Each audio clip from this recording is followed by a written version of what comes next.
tonight. Hey, Billy. Can you? You are listening to the Doug Stanhope Podcast. Nashville at Zanies Comedy Club, which the Nashville Zanies is one of the best structured comedy clubs for comedy. Brian and Andrew Dorfman, legendary comedy club owners, together under one roof at the Nashville Zanies on St. Patrick's Day. Pass me the lampshade, I'm drunk again. Blew my drug money on a quart of gin. Well, I am a cultured man with tastes discriminating, but I'll settle for a tall glass of anything. Well, am I the only one drinking tonight? The only one drinking tonight. Spring break gone broke, it's sprung. Now I'm the only one. This is an actual date we're having right now? Well, no, it bothers me that We're dating? When you listen to podcasts, because I listen to shit that might be 4 years old. Big Star and Trek fan. They'll say, "Oh, I'll be at the fucking Sir Laughs a Lot." Great club. Milwaukee, Wisconsin. No, that was Sir Laughs a Lot was Springfield, Missouri. There was also... But they'll plug their dates without giving the year. I'm not a guy that I listen to this shit on the road because young people who know how to work iPods know how to put it on, and I don't know. But I have a date every year at Sir Laughs a Lot because that's there's another one. There's a Sir There was one in Laughs a Lot? Milwaukee. Yes. All right, this is the Blotto Biography podcast. Since after 23 years of comedy, I don't remember a fucking thing I've done with my life other than constantly been in a circle of the road. And this is a special one that we didn't think would happen. I have both the Dorfman brothers, legendary comedy club owners, in the same room, in the green room at Zanies in Nashville. Andrew Dorfman used to run Uncle Funny's in the day down Way in back. Davie, Florida. Yep. Brian Dorfman has run Zanies here in Nashville forever, and goodness. Good. Actually, Big Dorf just moved to Nashville. Do you know that he lives here from? Yeah, he told me you live here now. But Big Dorfman was the scariest club owner next to Steve Sharippa that you ever worked for. Yeah, just so you know. Okay. I have a standing offer with Don Herrera because he used to say that about Sharippa too. And I love Sharippa. I know that he and I can go in a ring, and I'll be the one walking out. Oh, I believe that. There's no way Sharippa. So he's not. I got him hands down. Sharippa falls I'll into take the him any day of the week. Sharippa falls into the I'm category. telling you, Bert will kick your. I got Bert. Sharippa falls into the category where I always used to say, when did we become the people we used to pretend to be? And Sharippa was always the guy that pretended to be the guy on The Sopranos, and it worked out for him. But yeah, good. I'd have my money on you, too. Any day of the week. He's a great guy. Yeah. Not mocking, but I'm telling you, he's not coming out of that. You ring. never hit me. He did. Not hard. It was the legendary quote. Steve Sharippa, he was on The Sopranos later, but he used to run the Riviera, and he'd say to me as an opener, he was the first guy that booked me in a real club, and he'd go, you're doing 7 minutes. Not, oh, fuck, I'm going to screw it up. Yeah. You're not 701, not 699. 7. That's Steve. He ran a tight room. He did. He's a tough guy. So now you're my age, and you're the younger brother. Yes. But you're the one that's punchy and doesn't remember shit like I don't. Well, you know, the 80s were not as good to me as they were to Brian. That's for sure. I still had hope in the 80s. You and I, when you came to Uncle Funny's, we used to party down and have a good time. I remember you used to you booked me once with Otto and George. Yes. Because at that time, Otto and George was legendary for maybe not showing up at all. Correct. Yes. So you had to co-headline him. And Otto, out of all the comics, has the best segue into a joke I ever heard in my whole entire life. He had a guy heckling him, and he looked at me and goes, "I'm going to fuck you in the ass so hard, your shoes are going to be full of blood." Everybody have a good Halloween here?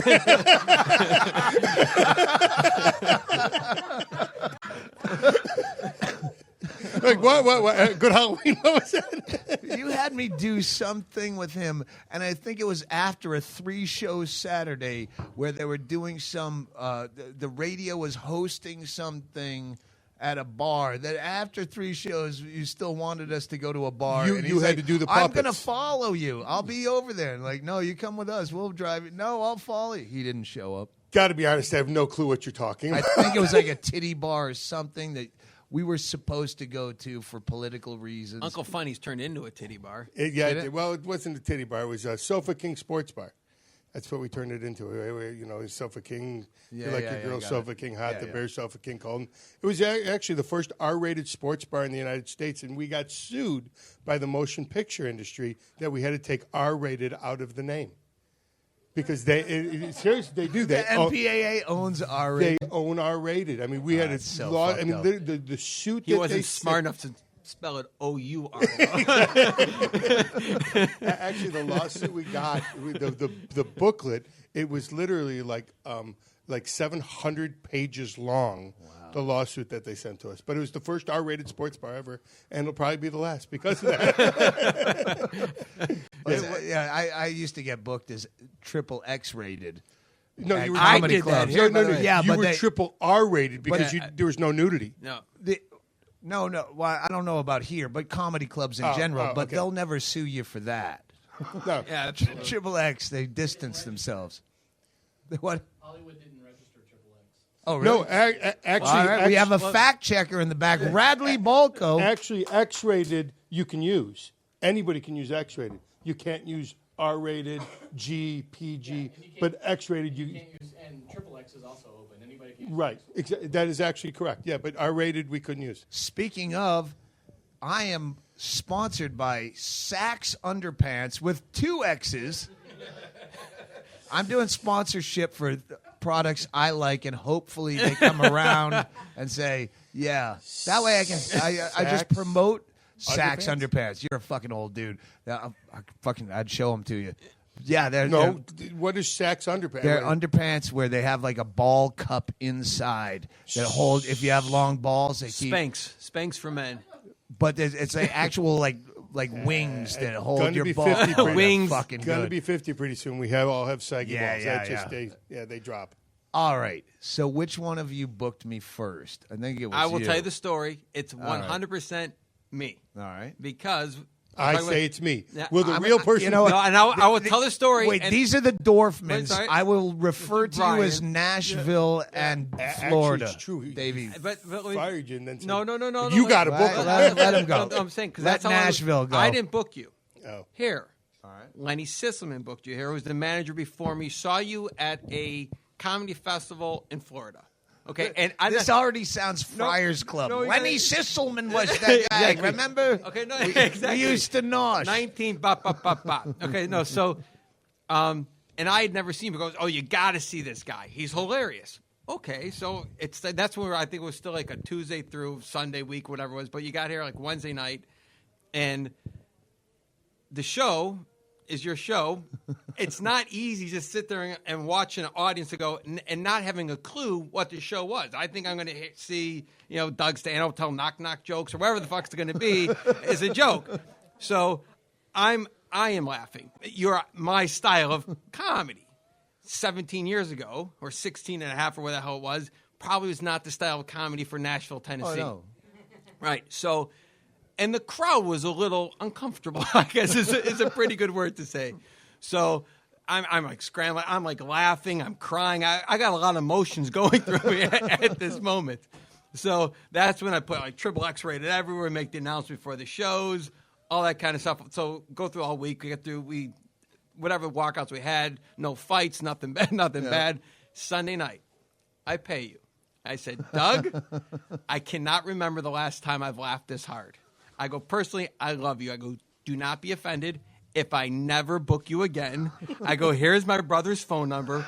He will give you as many weeks a year as you want. Go down to where the Coke is. They like it. They like this kind of humor down in South Florida. That's 100% true. That's 100% true. And you actually called me up because I never booked. I shouldn't say I never booked, but I didn't book you for a bunch of years. And I told everybody, if you have a chance to see this guy, go see him. I didn't book you. Not here in Nashville. Well, no, is this a story about you? I was the first guy that you had to apologize for firing? Well, no, but Okay, that's a completely separate story. All right, good. I mean, No, go ahead. Keep well, going. that one was. Well, let me just back up. I know how you feel, both of you, because we do a huge Super Bowl party every year, and I live in a very condensed, silent residential neighborhood, which is the last 2 streets before a long way to Mexico. And we've had bands play there. We've had no noise complaints and neighbors, but it's so quiet that if you just had a conversation this loud, you can hear it 2 blocks away if you're on your porch. And they've never complained about bands. Then one Super Bowl, we thought, hey, let's put up some comics because they want to go up. And we put up Christine Levine, who's fucking hilarious. And she got about 4 minutes in, and I'm already like, okay, they're on a microphone, which is unnecessary in this neighborhood. And she's talking about having 4 kids and how it destroyed her pussy. Her pussy looks like it swallowed a dog and it chewed its way out. And I'm a Dorfman at the back of my yard. We're outside pacing back and forth going, oh, the comment cards are not going to be good on this. I'm dying. And yeah, by 8 minutes, the cops were there. Sorry, folks, we're not going to enforce the 2-drink minimum tonight. Absolutely. We'll let you go on that. It wasn't There's uncomfortable. some free passes for Mustang Sally. Will be here for the 4th of July party. No, then you came down to Uncle Funny's, and we booked you twice a year for 5 years. I don't think we had problems. No, they loved you down by me. Yeah. Radio, we did great. You came down, you hung out, you and Betsy. That's where you met Betsy. I used to do my impression of him. It wasn't a good impression, but I remember him picking me up from the airport and talking shit about like comics. And yeah, these comics call me up. The way I said the impression, not the right accurate words, but yeah. And then Richard Jenny calls me up and he's like, I can't stay in the condo if it's got a microwave because I got a pacemaker. And I'm like, fuck him. He can pay for his own hotel. My impressions of club owners who brag about how badly they treat comics to the comics. It was based in something. I still remember the punchline. I don't know what you actually said. That's funny. I don't think I said that. No, you didn't say anything like that. I wrote that before the passing of Richard Jenny. Give me an Uncle Funny story. I don't. You know what? We didn't have any problems there.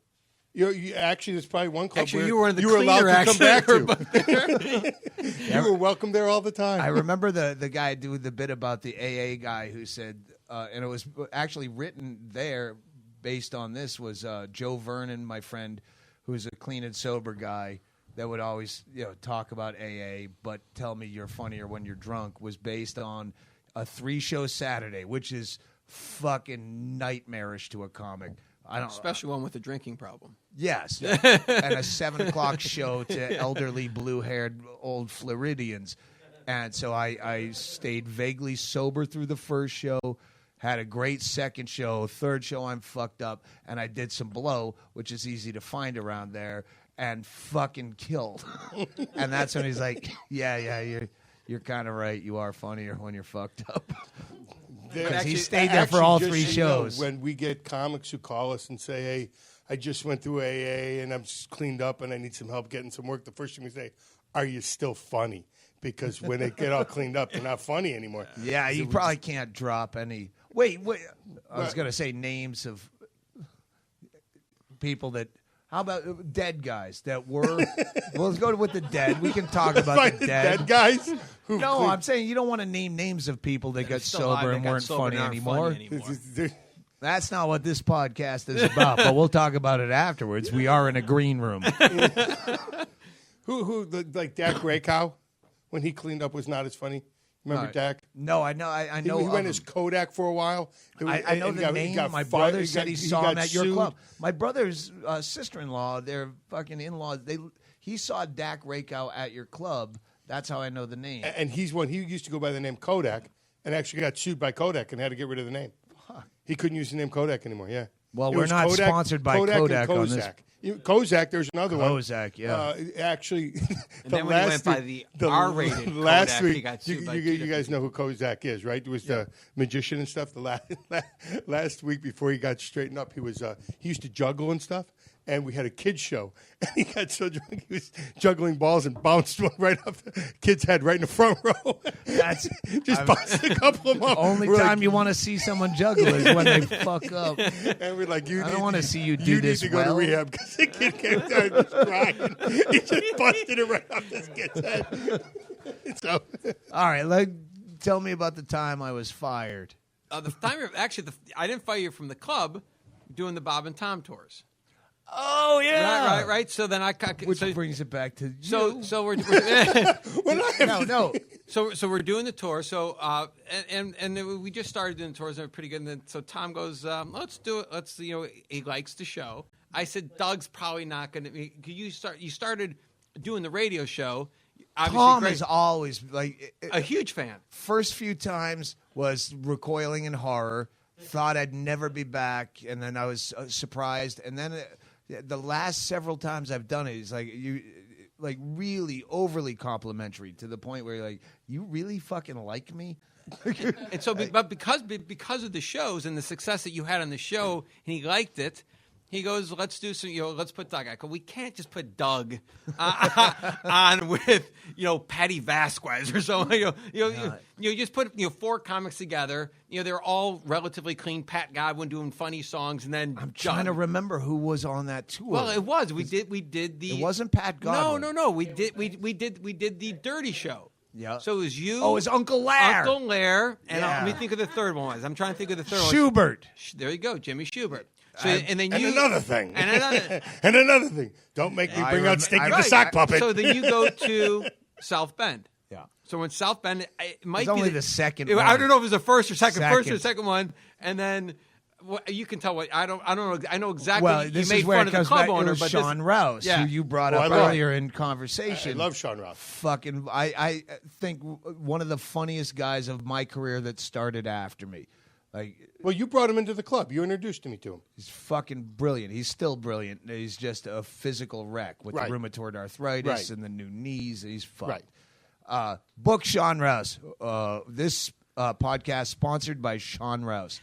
Anyway, he had been fucked so hard by that lady in South Bend. One of these crippling stories where he drove all the way from L.A. to do South Bend, and he's a polite kid, and he goes in and he does what they hired him to do, and there was a rape bit, and there was some woman from a rape crisis center. I'm going to say one thing. Yeah.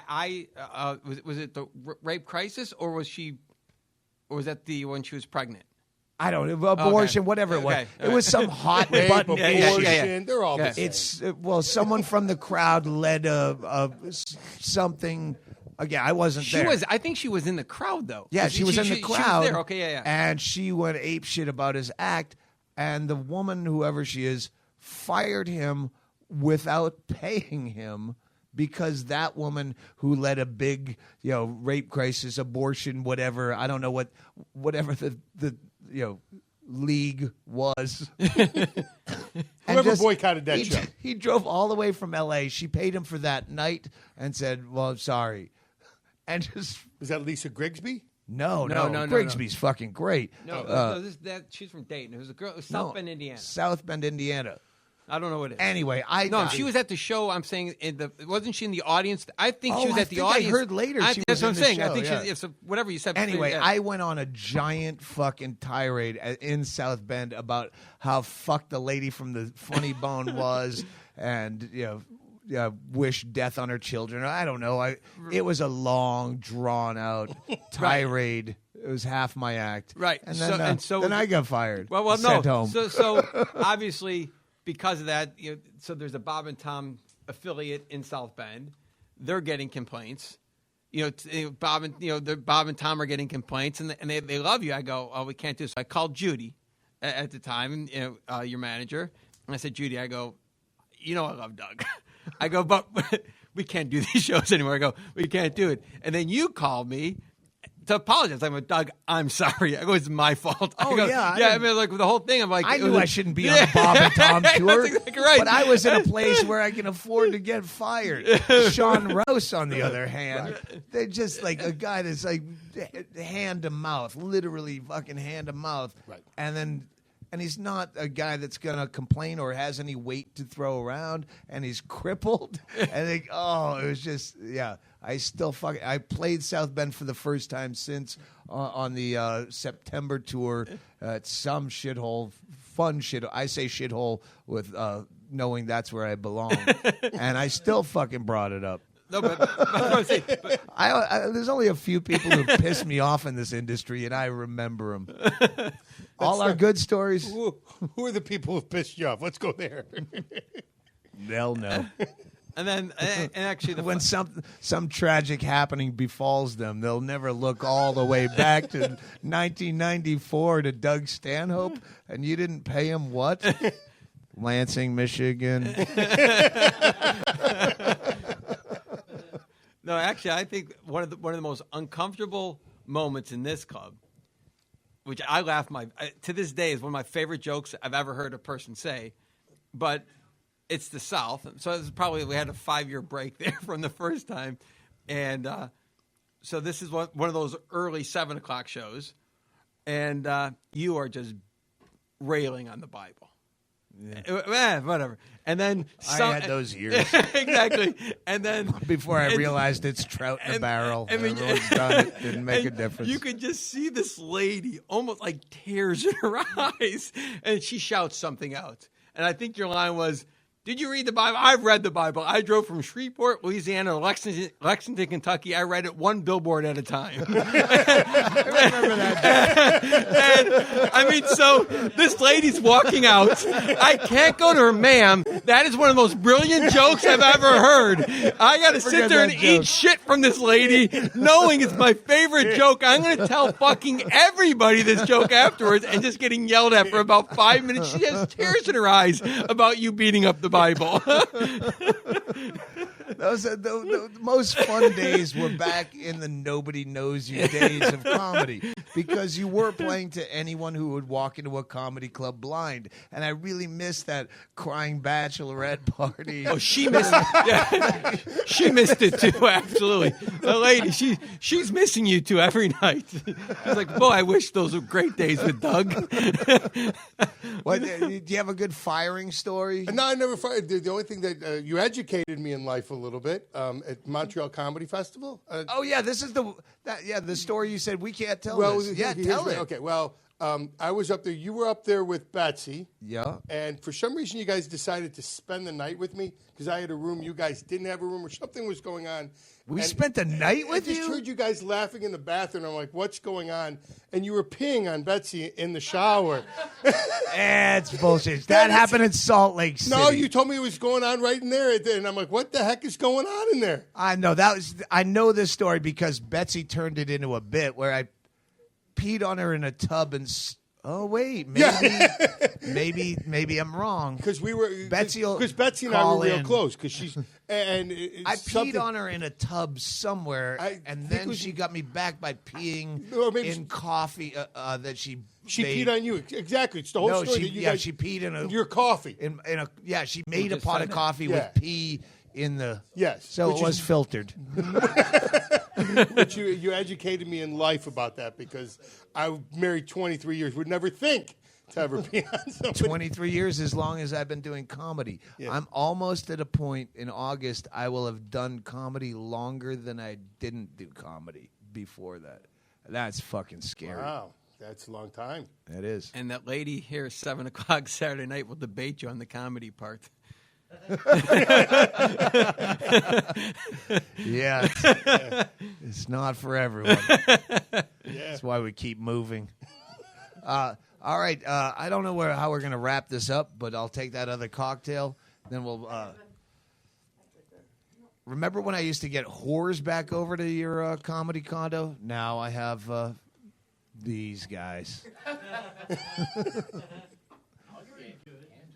How the hell can you? I not won't even have a introduce great you 'cause I firing wanna story talk from to you Uncle tomorrow night. Funny's? Firing story about him? You've never fired anyone. No, Anybody. Have I ever fired anybody? You used to call me and throw people off stage and say, I'll close the show.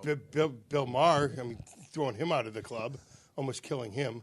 Ran him out of a club in Kendall. That was an Uncle He Funny. threw me out of his 4th of July party once. Literally, I almost beat him. Literally ran him out of a club and almost killed him. How long ago? It's probably 15 years ago. 12 years ago, we had a club. He was on the show, whatever it was, Rascals. We had a club down in Kendall called Rascals Comedy Club, and he came in to do a one-night show, and he was getting ready to do an HBO special. So we were recording it, and after the show, he was asking for his VHS, the tape. And the manager, Marcus, at the time, got so busy, he forgot to press play. So he didn't record the show, and it was a great show. Sold out, 450 people. So I walked into the room, and you know me for a long time. I'm not really good at humble. But I walked in, I said, Mr. Maher, I don't know how to explain this to you, but our manager got a little caught up and forgot to press play, so I don't have a VHS for you, and I apologize. And he goes, that's all I need to hear. And he pushed me out of the room, and I started to walk out, and there was a young lady by the name of Linda. What was Linda's last name? She used to work for Rascals in New Jersey. Oh, you talk about it. And she was the manager. She looked at me. She goes, well, that didn't go well. And I went, that sawed-off little motherfucker. And I walked in, kicked open the door, and I said, listen, I don't give a fuck who you are, but I'm about to kick your fucking ass if you don't get out of my fucking club. And I grabbed him, and we walked him right down the hallway, threw him in his car. Wait, can I stop for 1 second? Yeah. Okay, he was only doing the early show. Yeah, he was only we were doing a late show as well. So there are 300 people. This is not an empty club. So there is 300 people there's waiting people to get in in? line to get a next show. And now he also has him by the scruff of the neck, and he's dragging him through the club. So now they're not there to see Bill Maher, but they know who Bill Maher is. Now Bill Maher is getting drugged through the club, and if it was in the days of camera phones, it would have been a great story. And So the next day, I get a phone call from his agent saying, I hear things didn't go so well. And I explained to him, because listen, I understand that Bill gets a little uppity, but you forgot to pay him. I had to send him the check afterwards. Yeah. That's a fucking great story. You guys should have the Dorfman Brothers podcast. Just telling fucking road stories. Oh, fuck. So we could tell everything about him for a little bit. What did I do? Fighting. Actually, but to tell you the truth, when we first opened Vernon Hills. Did you ever hit a comic?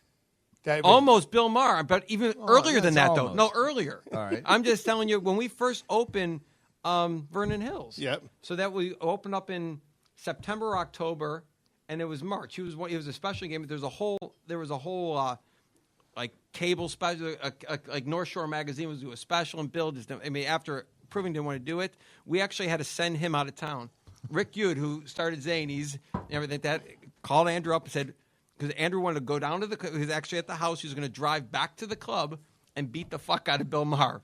Rick actually called him up and said, Andrew, not only are you not going to do that, he sent you out of town. He said, go do something. And he said, get out of wherever you were. He sent me to You're go going do to a beat show up Bill somewhere else. Maher. That's like beating up me. Yeah, no, but he had anger problems. But he did exactly. But yeah, I never hit a comic. Never. Thought about it a few times. You just said, fuck it, I'll use his material when I headline. When There's they nothing hit wrong this with quick. that. I used a lot of people's material, and I'm very free and honest about that. Actually, I never used anything from anybody who was going anywhere. No. Well, That's why we have open mics. Again, you were playing to crowds that had to hear the fucking weakest shit in the world. Thanks a lot. All right, if you and Bobby Jewell were in a comedy competition, No, you can't even compare Bobby to me. Bobby Jewell's probably the biggest douchebag. We're gonna tell what comics you don't like. Actually, the thing about Bobby, if there was ever a show about a comedy club, he is the perfect comedy club owner. Yeah. I mean, he's the quintessential comedy club owner. There used to be a comedy club in Tampa called Side Splitters. I'm pretty sure it's gone. But they're the most legendary piece of shit douchebag owner. They should have called him Bobby the Wig because he had the worst toupee. Now, I'd worked And slept in the condo with the comics. He never did that. Well, here's the thing. I worked there 2 times, and the staff was great. We still have great friends. He dated one of their waitresses, lived with her for years. Great, because he wasn't there. The 3rd time I was booked there, we showed up. The Tampa Bay Lightning had me as the guest guy that goes, "Ladies and gentlemen, are you ready for the Tampa Bay Lightning?" So I had just done the man show. They get me a jersey with Stanhope on it, which I traded to Josh Blue, and I want it back, Josh Blue. I was drunk 10 years ago. Now I'm old. We're fucked up. Me and my tour manager here, Greg Chaley, we get in a cab to go to Side Splitters. Dr. Dirty is playing. So we show up, and I have eat bite fucks up gobble. We come in blazing drunk, and Bobby Jewell is there, and then all I can see is the wig. It looks like wig. Yeah, the worst fucking Dom Herrera probably wrote that joke about fucking Bobby Jewell's wig, and it's all I can see. And evidently, you don't mention Bobby Jewell's wig. It's like Tom Sobel's baby cunt on his nose from Comedy Caravan. You never met Tom Sobel? Absolutely. He had this perennial weeping sore on his nose. Yeah, he used to wear a Band-Aid. It never went away. No one could explain what it. The worst part about it is it really did look like a baby cunt. I don't know if you guys know that, but that's exactly what it looked like. Yeah, but he had it for like years. He did have it for years. No one could explain what it was. I'm like, I'd heard about it when I saw him. It's a giant hole in his nose, open weeping thing, and it was a giant nose, and then he would close talk you. So this giant weeping nose sore is coming at you every time he leans in to tell you how great Gallagher really is as a social commentator. He kissed Bingo's hand. Oh, this is your girlfriend, Bingo. And he leaned down to kiss her hand, and she's trying to move her hand away from the fucking sore. So anyway, Bobby Jewell, I made some crack about his fucking wig, thinking he was well aware of the fact he owns a comedy club, and he wears the worst absolute and it has a chin strap toupee. That's the joke right. that Dom Herrera wrote about Bobby Jewell. Right. Yeah. And then I see on his face that didn't go down too well. And then you don't realize till you wake up in the morning, ooh, I did a social faux pas. Maybe we can get over this. And it was obvious throughout the week he fucking hated me. Sunday night, we start playing poker after the place shuts down with the staff and Bobby Jewell.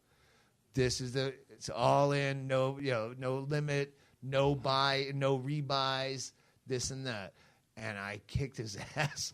And then he's like, well, I'm buying back in. I'm like, you said no rebuys. And then it's getting real tense. And he said something. He's like, oh, yeah, you don't want to work here again, do you? I go, you think I'd come back to this shithole? And he's like, that's it. And he fucking grabbed me. And then everyone had to fucking break it up. Really? And then, yeah. And then I'll let you buy in if you throw the wig in.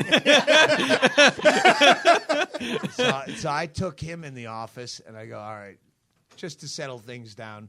I took him in, and I go, all right, listen, let's be quiet for a second, and then as soon as, because they're all listening, so as soon as we've waited for a pregnant pause, then we just start kicking fucking file cabinets, lock the door, and just make it sound like a full-on fucking brawl, and that'll kill the fucking tension. Because I like to do that. And then he went along with it, but I still fucking woke up hating his guts. Yeah, it broke the tension for a minute, and he goofed along. But yeah, I fucking hate that guy. I hate you with every rotten tooth in my head. Black eyes to you, motherfucker. He's actually a really nice guy.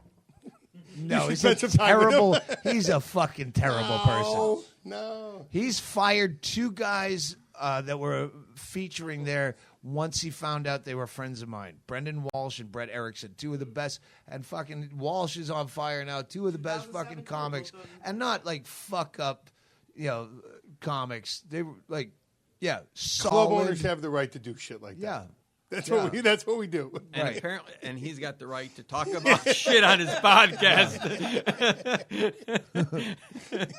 That's I'm telling you, if there's ever a comedy club, he's the perfect owner. He is. He lives For a it. sitcom he acts comedy it. club, He yes. does. He does. He lives it. He acts it. But Right. if you sat down and had a drink with him, you'd get along fine with him. well, I tried to that night. I was shit faced and mentioned his fucking wig. Well, the wig's not the best. That's for sure. All right. Wrap it up. I'm just showing you the time. All right. Apparently, we overstayed our welcome. No.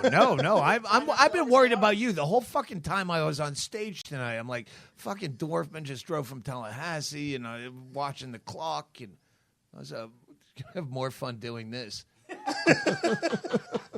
See, I told you he cares. He's a giver. He's a giver. That's what I've always said about him. He's a giver. He should be a father because he'd be the perfect dad. You had one waitress here that was kind of, I think Hedberg had something to do with her. She was a bit legendary. Here we had a couple. I'm trying to think. I'm trying to think of the Hedberg days when you first booked me. You were booking Hedberg.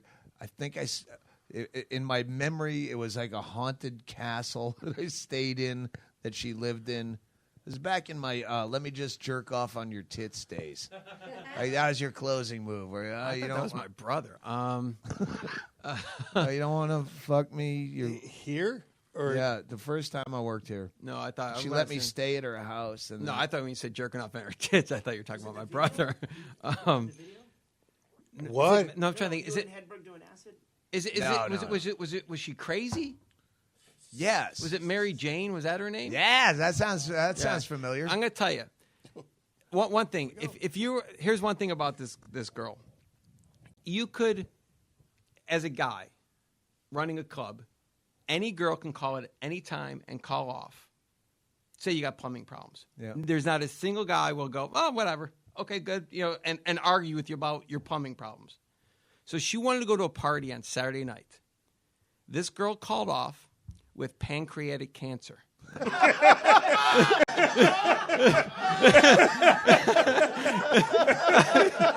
I'm just telling you, she was fine on Tuesday, but she had that's all you got to do. She called off work with pancreatic cancer. Back Saturday. It was a Saturday. She wanted to go to a party. I thought that was a little unnecessary. And if you talk to anybody at the time, and then I'll tell you one more story. We had Earthquake was here. So this is like the first time. This is probably 15 years ago. Earthquake was here, and Earthquake was working here on Halloween week. Okay. Can we wear costumes? Sure. Wear costumes.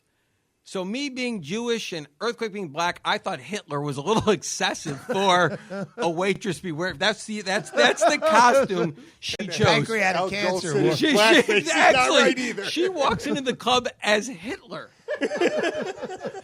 That is It is hot. It is kind of I hot. just didn't think that was the best outfit. It wasn't a great choice. And you fired me. I never fired you. I waited till Sunday. Said I just don't think it's a good fit. I said I don't think it's not you. It's me. Yeah, Exactly. No, but the girl. But what about the girl in the Hitler? I did send her home though. I said you she'll can't wear fuck Hitler. comics. She's good for business.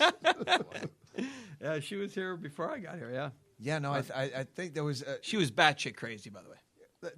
There's some clubs that you show up and you work, and they're like, oh, I remember Pittsburgh, where there's a club, the Improv in Pittsburgh used to have a waitress that was legendary for she fucked Attell, Norton peed, or she peed on Norton in the green room toilet. We've all done that. And I'm like, oh, are you the girl? Yeah, cut to. Yeah, what's your fetish? Wow. Yeah. Well, if you peed on Norton, I guess I don't have to try real hard. That's hilarious. Yeah, Mary Jane, I think was your. Yeah, I can't tell you if she peed on anybody. I can just No, tell you. she was more known for crazy. Oh, crazy. Yeah, a lot of comics got close to it. All right, I'm getting fucked up. Let's wrap it up. Okay, let's go get fucked up. Yeah. Wait, you're still up? Yeah, let's go get an 8-ball. Oh, that's back in the 80s. Sorry. Yeah. Yeah, no. That's another Uncle Funny story. We got some Coke this week that someone palmed us at the merch booth and had to throw it out. Like, Yeah, that's good. even Bingo's like, no. And the big Bingo's usually. I will say one thing, though. He might be the only club owner to party with a comedian on a Saturday night and actually try and force the comic to cancel Sunday night. The comic wanted to do the show. Andrew goes, I'm too fucked up. I don't want to do the show. No, people bought tickets. Let's do the show. No, I don't want to do the show. That probably hasn't happened too often. No, that's good. So who was that? He's doing well now. We don't want to say it. Let's just say he's in a program. Hey, he wasn't anonymous then. He was not anonymous, but he's in a program All right, now. get us a round of drinks. These guys have fucking too many stories. I'm gonna just milk you. I'm polite, and I think that you want to leave, but you have too many fucking good stories. So I'm gonna just keep talking till you guys go. Fuck it. You wrap it up. 3 cocktails, or just one. I'll grab a Bud Light. Bud Light, Bingo. I'll bartend. Can we? I got a notepad. Bud Light? Bud Light. I'm just drinking vodka on the rocks. That's a wicked lie. He's giving you the eye of he's No, it's vodka on the rocks. It's flavored vodka, but it's vodka. flavored like what? It's called Sprite? Loopy Vodka. Fruit Loop? It's Fruit Loop vodka, Oh shit! Fruit Loop vodka. It's Fruit Loop vodka, Good. but I like you're getting but it's vodka on the rocks. It's called faggoty Loop- like it's me called in my Loopy old vodka. age. I don't want to Yeah, it's called Loop- recoil from a shot Yeah, no, anymore. No, Huh? That's- no. I drink stuff that does. tastes like nothing or good. It tastes delicious. Absolutely. Can I get a blueberry vodka? Blueberry vodka. Yes. Yeah. Can I get a Count Chocula gin? You know what I bet? I think they have. I bet you they make that now. All right, we're back Who are we from sponsor- break. who are we sponsored by? That break was sponsored by Brian Dorfman. Will let me smoke a fucking cigarette in the green room. Absolutely. Will you? Absolutely. Woo-hoo! All right. Give me a cigarette. I saw an ashtray over there. We have respected the don't smoke in the condo thing. It's that's nice, but fucking my manager smokes her all the time. Why shouldn't you? Oh, I'm the smoke Nazi. I thought it was him. Nah, no. But thank you for We had- respecting the condo. Yeah, no. Very kind of you. We do that. Oh, well, I read the rules. I didn't. Yeah. What are the rules in the condo? The rule is if you smoke in the condo, you will never be booked back ever again. Which, at this point, I think never again. Maybe someday. I remember your condo in Davie, Florida. Yeah.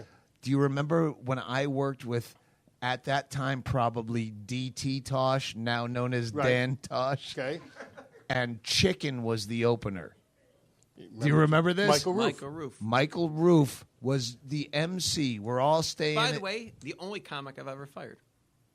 did Now you that fire him? as an I MC. fucking love you for that. But And finish your story. I'll tell you why though. he was a fucking prick. Like he was killing. This guy made Dane Cook look like fucking Lenny Bruce.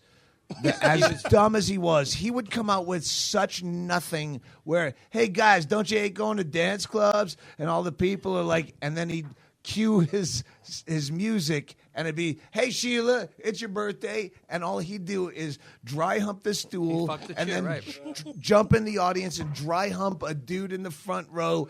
And the crowd would go ape shit like there's no premise. There's nothing other than don't you hate dance clubs? Because guys are like this. Cue and dry humps a dude.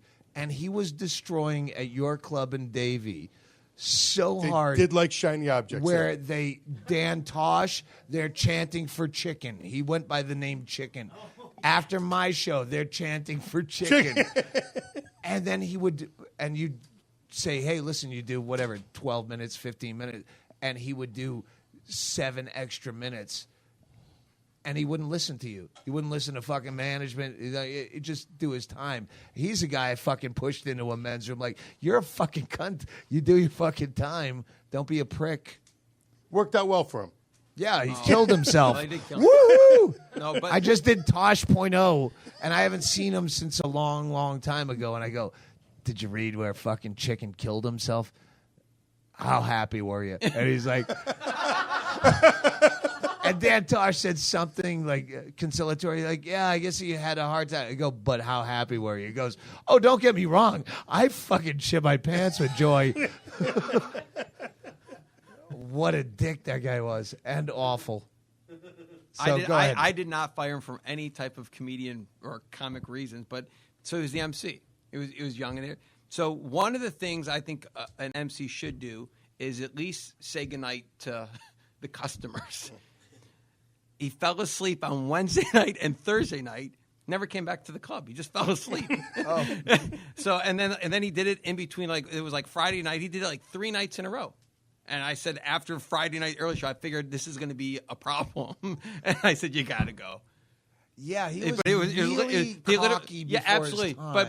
But it was not because of the comic stuff. He literally just that's when the house was the condo. We went across the street and just fell asleep. Never came back. He's the guy I think destroyed Montreal. He did. He was Montreal. He was the last big For the development development deal. deals, yeah. Yeah. Yes. Yeah, where they gave him Yes. the last big. $250,000, I think he got. I might have been more. Yeah. He got. It was the last big deal. At least that's what everybody He says. did 1 or 2 shows and killed. And then immediately they canceled the rest of his shows before they saw through the facade. Right. And then started the bidding war. And then he went on to do fucking nothing but kill himself, which is great. Tough closure to follow. This should be sponsored, I think, right now by some like those antidepressant drugs. I think is where this sponsor part of the show. By Lexapro. Now I'm trying to think what Brian Hennigan would do right now, because Brian Hennigan's the guy that comes into the club if he's on the road with us, my manager, and he the Scotsman, and he'll go, what's the worst comedian you've had here? Who's the worst tipper? What's the guy? Like, you want to get the dirt on the comics.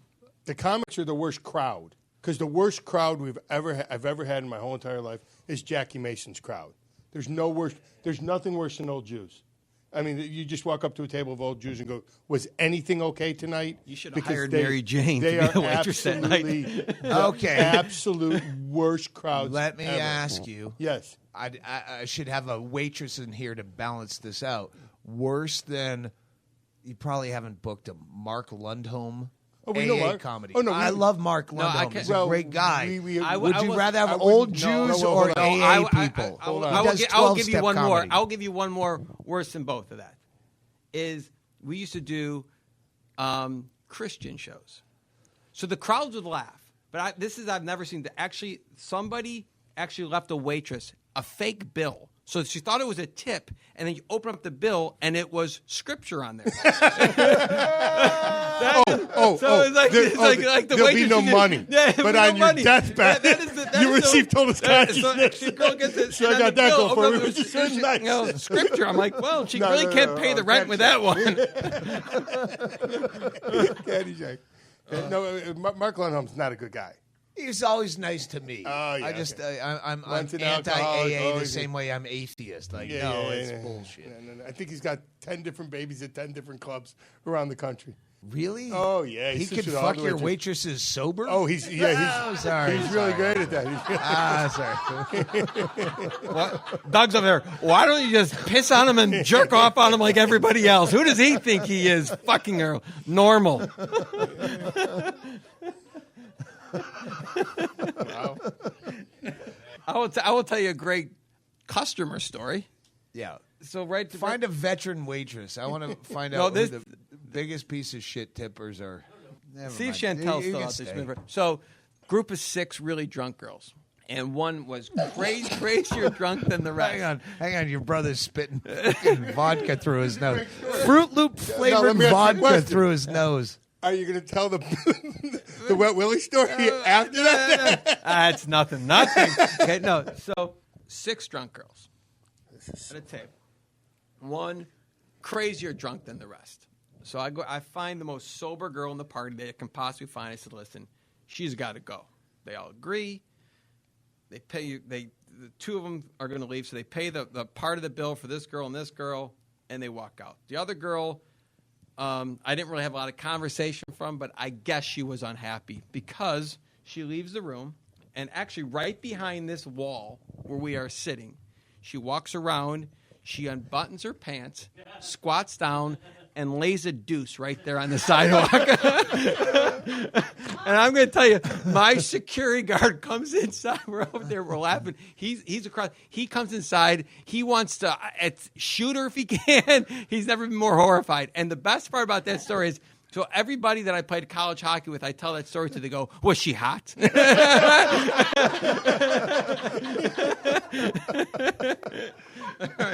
Yeah, This podcast should be called "Before There Were Cell Phone Cameras." Absolutely. Like all the shit that I'd remember now. Oh, no, that'd be against my right. will. Yeah. Like fuck. Right.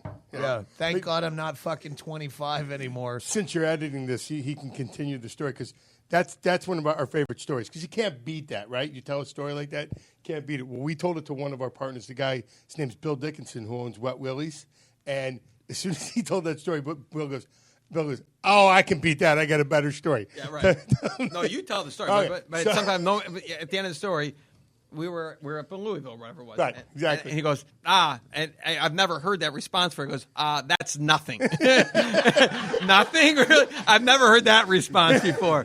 So you can tell the story. Okay, so Wet Willie's, it's a daiquiri bar. I remember Wet Willie's. Okay, They were so you- beside It's the actually, Knuckleheads by the way, change. it was whatever year it was. It was St. St. Patty's Day. Exactly. Right. So they have a drink. Their number one drink that they sell millions of dollars with is a drink called Call a Cab. You drink that because you got to call a cab. And on St. And it's a frozen drink. It's exactly Frozen drink, but it's got grain alcohol in St. it. Patty's Day, they're right down. They're in Savannah, and they're right on the river there. Okay, and back, they have thousands of people that come. So they take the street over up above just to put a line of porta potties out there to service all the people that it's that big of a party. So he goes up there to check on everybody to see how things are doing. And in the porta potty, the door's wide open, and there's a girl in there just leaning in, just throwing up in one of the porta potties. And behind her is her boyfriend with her skirt up, just drilling her right in the porta potty. I'm pumping it out of her. I was waiting for Doug to go, that reminds me of a waitress, I'm telling you, in Pittsburgh. You know what? That story. El Paso, Texas. That's El nothing. Paso, Texas. At Bart Reed's Club. What happened there? Bart Reed's Club. You know Bart Reed? Yeah, I used to work I for guess him. comedy club owners are a much smaller No, bunch I used to than work comedians. for him when I was Really? a comic. Yeah, I used In to El have that. Paso? Yeah. Wow. Yeah. You were a comic? Yeah, many. I thought you just watched enough of them, wrote some notes down, and went, Obviously, you have not played in Vallejo, California. I thought you were just cheap. I'll take a cocktail, and we're going to take a quick break here, and then cut in with an interstitial. I still want to know, what's an interstitial? It's like a bumper. Okay, And here's that's a real word, interstitial? Yeah. Doesn't fucking matter because it's fancy. You and I aren't going to disprove No, it. good eye. Right, We're yeah. product of public schools. I don't Yeah. understand those words. fucking check that fucking reference into a board, hockey man. Go to DougStanhope.com. If you assholes would just take 1 second to either email me with what city you're in, I'll folder it in my Hotmail. Yes, I still have Hotmail. Or just sign up on my goddamn mailing list, because eventually Twitter will go the same way as MySpace and the Facebook, and then it'll be a LinkedIn world. And then something else. But if you just go to my website, DougStanhope.com, and just sign up on the mailing list, but you're too fucking lazy. I hate every time I play a city, I get a million emails going, when are you going to play my city? Well, I just played there, but you didn't know it because I wasn't on Leno or now Jimmy Fallon. Nothing is worse than going back at my age to a comedy club and seeing the waitress that you fucked 20-some years ago is still working there. And you go, I hoped for something more out of you. I thought you were going to move on. What were you going to say? I want to know about when you went back to a comedy club and there was a waitress here from 20 years ago. Has that ever happened? Anybody come up to you and say you got a kid? Go Bananas in Cincinnati. Yeah. The best fucking club over the years that I've ever worked that stayed the same partiers, but you don't feel bad for them like they have to do it. It's almost like a commune that got old from the 60s, but they're still a commune. And they still, comedy still pays the bills, but we give them drinks and then we get fucked up and we're fun. And who was your fucking bartender, the hottest chick I've ever... Val. Yeah, it's her. No, fucking Val. Val was this girl. Yeah. And she was like... post-fucking, like she was bored with it already, but the hottest chick in that bar. And occasionally you could get her to drive you home, but she's like, all your young mullet shenanigans are not working on me. Not with Val. No.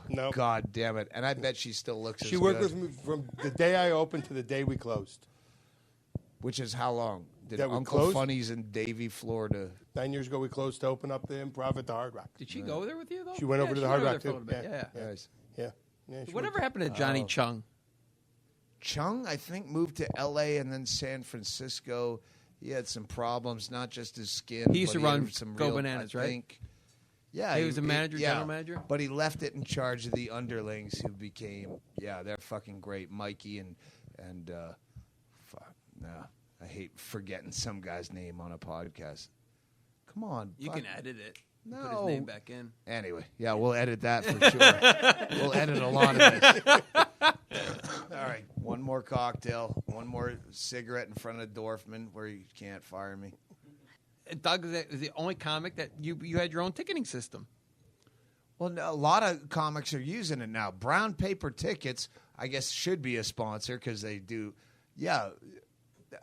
And there's a million of them. Brown Paper Tickets is the best we've found, where you can just even fucking Chad is running a open Even mic Chad. thing. No, I'm saying like guys who are just running their own thing on the side as a local. Hey, it's a Nashville comedy festival for a day, hit a thing. Yeah, you can use Brown Paper Tickets and just. At some point, when we were doing rock and roll clubs, we're like, all right, these clubs are firing us. Fuck them. We're going to start working all these places where we have a mailing list fan base, and we'll just work the bar that we drink at after your club, which is really how it started. And we just trust the door guy. And we're like, yeah, these door guys might be fucking us. Let's, all right, I'm too drunk for this. Go. You tell them.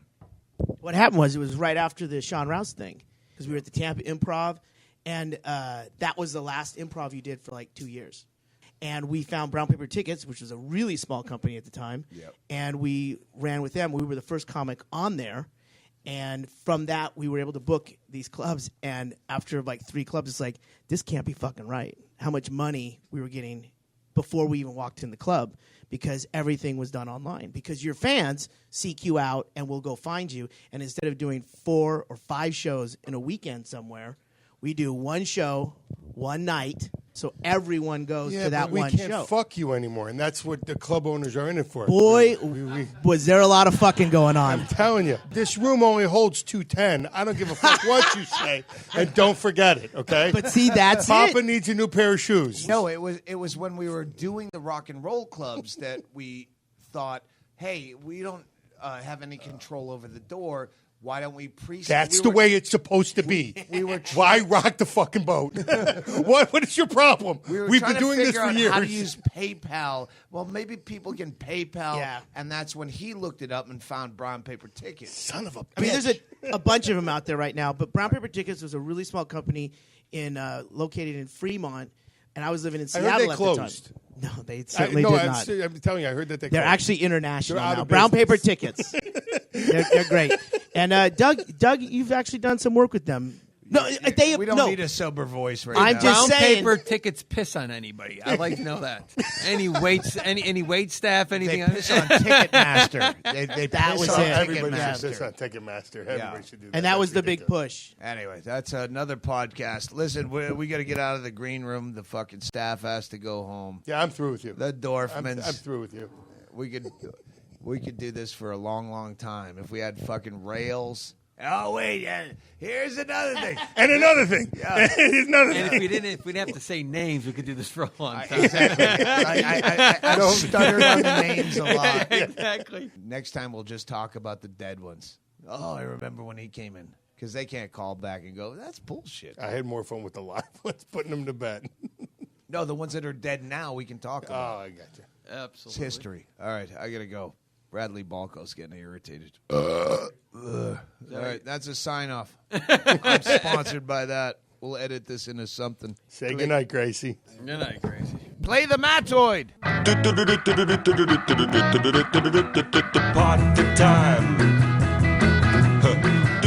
You've been listening to the Doug Stanhope Podcast, recorded at Zanies Comedy Club in Nashville with Brian and Andrew Dorfman. Recorded and engineered by me, Shaylee. Music by Mishka Shubale and The Matoid, both available on iTunes. Check out Doug's upcoming dates at dougstanhope.com. While you're there, why don't you just get on the mailing list? Thanks for listening. Drink your drinks and eat your eats. It's party time. Laugh your laughs and eat your eats. It's party time. Smile your smiles and blue your blues. It's party time. There. Dance your dance and shoe your shoes. It's party time. Howl your howls and suck your socks. It's party time. Yeah. Oh baby, grab your craps and fuck your fox. It's party time. Grab your craps and fuck your fox. It's party time. Everybody, grab your craps and fuck your fox. It's party time. One more. Grab your craps and fuck your fox. It's party time. Here we go. Party time. Yeah. Party time.